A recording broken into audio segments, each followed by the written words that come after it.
The Lions are making moves in free agency. We alluded to at the beginning. And I guess before we jump into more in-depth, let's just go over what they've done, right? I guess highlighting this, do you call it a free agent like signing class? I don't know. Highlighting this period, C.J. Gardner-Johnson. He signs a 1-year, $8 million deal after what was really a great season for the Eagles for him last year. Then you have David Montgomery, 3 years, $18 million, coming over from divisional opponent the Bears and taking the place of Jamal, like we talked about earlier. Upgrade. Cam Sutton, 3 years, $33 million, breaking open the checkbook a little bit there at the corner. Cornerback, correct? Certified cornerback 1, though. Cornerback position. That's true. That's definitely true. Was he over from 28? Pittsburgh. Cam Sutton. You talking about for the Lions? For the Lions. Yeah. Yeah, I would say so. Yeah, I was going to say, all right, now. That's our cornerback 1, I'm saying. I was going to say, all right, now. I said he was good, but goddamn it. Him, Mosley, and then... You talking about, you thought we were talking about the league. I'm thinking you saying like he's a cornerback 1. No, he's definitely you leave him out there and forget it. Nah, he's a solidified 2 in the league. For sure. Yes. Yep. Yeah, but for us, I realize that. He's proven. But he had, yeah. Yeah. And we have, the thing is, y'all got a lot of twos, so yeah. y'all be all right.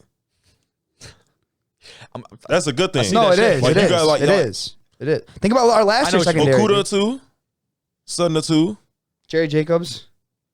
I ain't so 3. I think y'all just like him a lot. I ain't really. Yeah, but dude, I'm dead ass Ty. You gotta watch him. Just watch his tape. I believe it. Like as much love as he get, because following y'all on Twitter. Now my whole fucking Twitter is the Chicago Bears and the Detroit Lions. Yeah, my shit's all Bears too. I swear. So it's like, you know what I'm saying? Like everybody loved Jerry Jacobs, and so I guess one day I sit down and watch him. But like he don't. Bro, the Thanksgiving game, he was fucking like clamping Kirby Joseph is crazy. Yeah. The Thanksgiving game would have changed if Jerry Jacobs didn't get hurt, dude. He was fucking locking him down. I'm talking easy on the expletives, but yeah.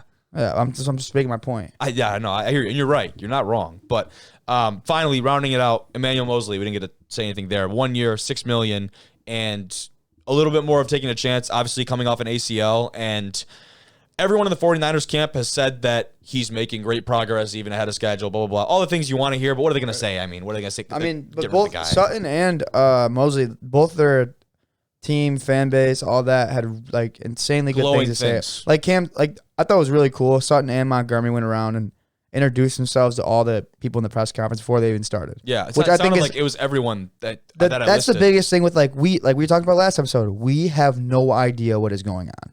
Like we just have so much speculation. You're talking about it's fun to be casual right. fans, yes, right? Yeah, it's fun to be right. Like sometimes it's fun to throw some out there and be right, but like Dan Campbell and Aaron Glenn obviously have these guys that they want, or else you know what I mean. Like they're not taking a shot on somebody. They're okay. This guy we're gonna get for this price, and if not, then you know what. It was really cool reading about Mosley and Sutton and the connection those two have playing at Tennessee together. Yeah.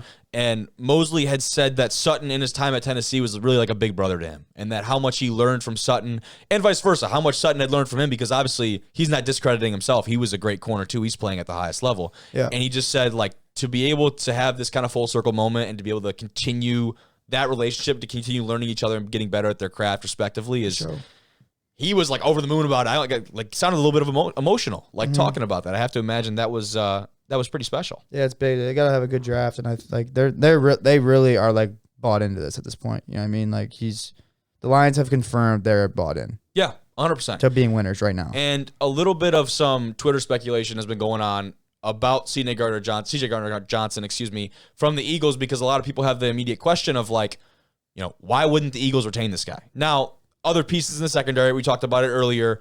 They re-signed Slade. They bring back Bradbury, right? So it kind of felt like maybe he was a third option for them. Is kind of like the feeling I would get if I were in his shoes, which obviously I will never be. It's really because of Jalen Hurts.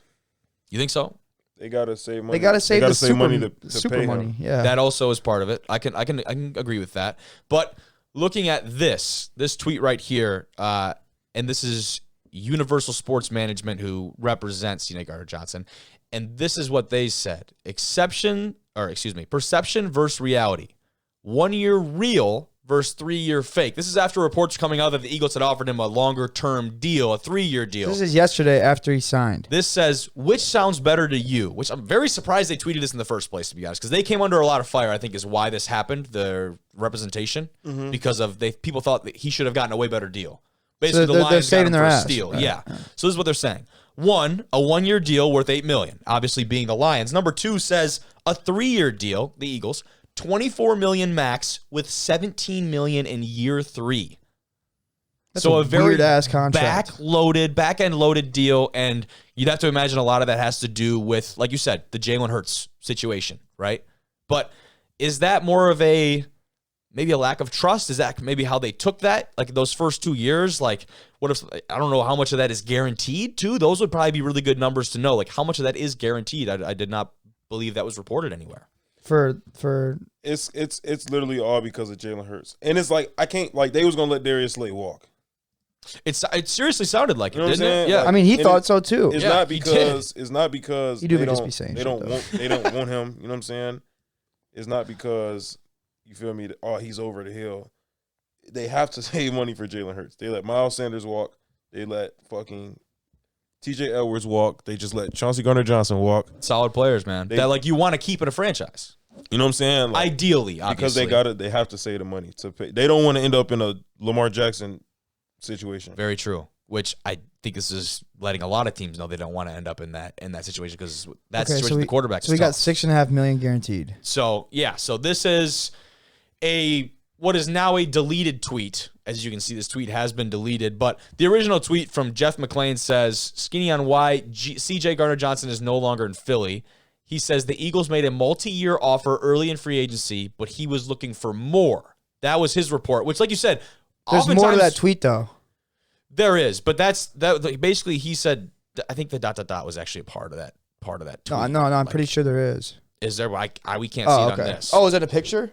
This is just a picture Oh, I okay, have pulled up right here. okay. But Yeah, the okay. basic gist is still here. Basically, what they were saying, what this McClain guy and others were reporting, is that CJ Gardner-Johnson refused it because he wanted more money, that he thought he was worth more. That was the basic gist of it. Now, he went on to tweet Cap with the appropriate emoji and then went and deleted it, I guess, quickly afterwards.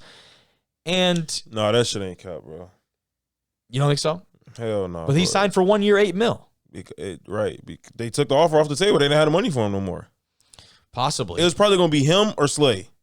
They was out of Bradbury, Slay, and Gardner-Johnson. They was only going to bring back two of them. That could make sense. Yeah. Bro, that's literally happened with everybody. The fucking Cowboys offered Dalton Schultz like 3 years, $24 million or something. He turned that down. He just had this, or it was like $30 million. Turned that down. Now he just signed for 1 year, $9 million. That's a good The comparison. Chiefs actually. offered Orlando Brown 6 years, $139 million. Turns it down. He get 4 years, 64. You know what I'm saying?